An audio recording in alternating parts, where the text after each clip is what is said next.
Z-man Jackhammer had a baby, the Baby Jack. But is it worth the hype? Let's talk about it.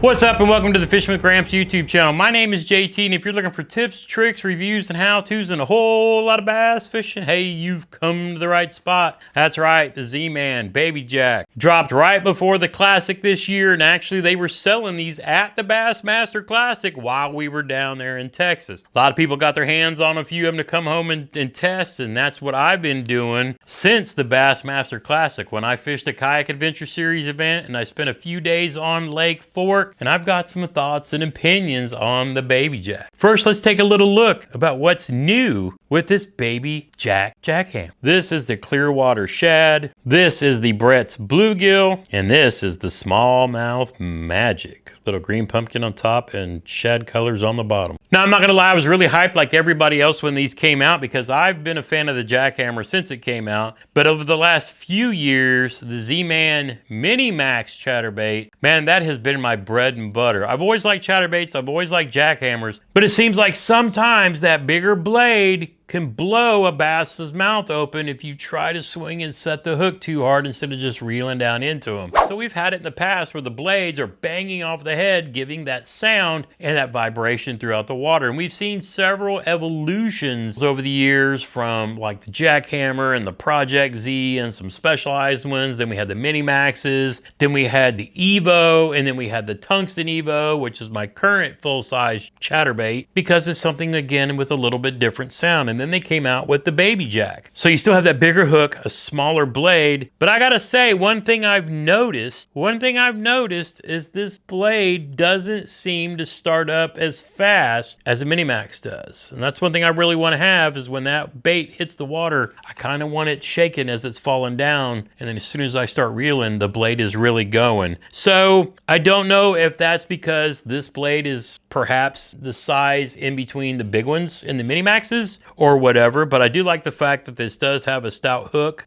a downsized head, and they call it the decoy snap. So they've actually upgraded the snaps in these. I think my leaning still goes, I think for me, for now, my leaning still goes towards the Mini Max, probably because I have so many of them. And I mean, I've still got probably 15 or so that's still not even taken out of the package. I buy them a lot during the winter time. Now, if you haven't bought these yet in all the hype, I suggest you hold out for 1 second. Click on my link to Tackle Warehouse down below and take a look at the Tackle Warehouse exclusive Evo Mini Max. Yeah, tungsten Mini Max.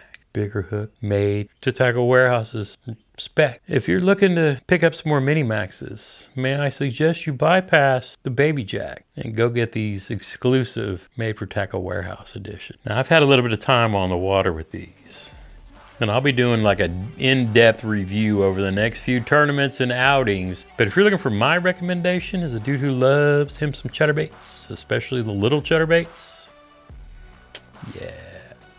Till next time, get outside where you can, make some memories. One cast at a time.